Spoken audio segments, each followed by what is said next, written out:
لکھا، اس نے اسلام کا دشمن ابو جہل خط ملا، حبیب یمنی کو خط ملا، خط ملنے کے بعد فوراً حبیب یمنی مکہ شریف میں آ گیا، تفصیل سنایا حضور علیہ الصلوۃ والسلام کے بارے میں، ان کی تبلیغ کے بارے میں، ان کے نرم لہجے کے بارے میں، وہ پوری باتیں ابو جہل نے حبیب سے کہا، حبیب یمنی سے۔ حبیب یمنی نے کہا کہ ٹھیک ہے، میں نے تمہاری بات کو سن لیا ہے، انہوں نے دعویٰ کیا ہے نبوت کا، ہم ان سے ملنا چاہتے ہیں۔ میرے آقا علیہ الصلوۃ والسلام ابو بکر صدیق کے ساتھ تشریف لائے، حضور علیہ الصلوۃ والسلام میرے آقا کا وہ نورانی چہرہ، وہ روب دیکھ کر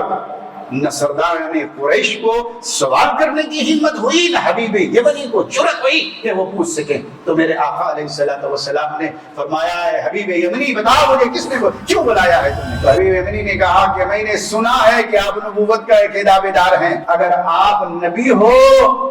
تو میرا دو سوال ہے، وہ دونوں سوال کا جواب چاہیے، تو میں آپ کا کلمہ پڑھ لوں گا۔ اللہ اکبر۔ سرداران قریش،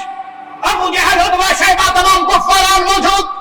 ان سے سوال کرنا ہے تو آسمان کے متعلق کرنا ہے۔ حبیب یمنی نے سوال کیا آپ یہ بتاؤ کہ اللہ کے نبی ہو تو یہ بتاؤ یہ 14ویں رات کا جو چاند چمک رہا ہے اس کے دو ٹکڑے کر کر بتاؤ۔ میرے آقا ابو بکر صدیق کے ساتھ جبل ابو القبیس میں تشریف لے گئے اور فرمایا آپ نے انگلی کا اشارہ فرمایا،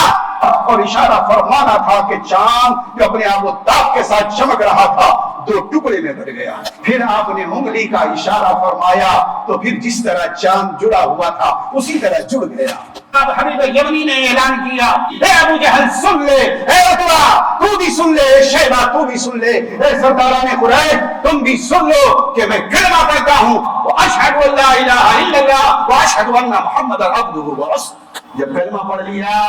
تو میرے آقا علیہ الصلوۃ والسلام نے فرمایا تیرا دوسرا سوال کیا ہے؟ تو کہا یا رسول اللہ آپ تو نبی ہیں تو آپ ہی بتا دیں کہ میرے دل میں دوسرا سوال کیا ہے۔ تو میرے آقا علیہ الصلوۃ والسلام نے ارشاد فرمایا، تو کہا تیری ایک بیٹی ہے جو یمن میں ہے،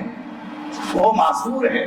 نہ وہ چل سکتی ہے، نہ پھر سکتی ہے، نہ دیکھ سکتی ہے، نہ حرکت کر سکتی ہے، تو یہ چاہتا ہے کہ وہ صحت یاب ہو جائے، جا میں نے یمن میں تیری بیٹی کو شفا یاب کر دیا۔ جب حبیب یمنی جاتے ہیں اور اپنے گھر پر دستک دیتے ہیں تو وہی بیٹی جو معذور تھی، تو وہی معذور بیٹی اپنے باپ کا استقبال کر رہی ہے۔ تو حبیب یمنی کی بیٹی نے کہا کہ جس شب میں آپ نے کلمہ پڑھا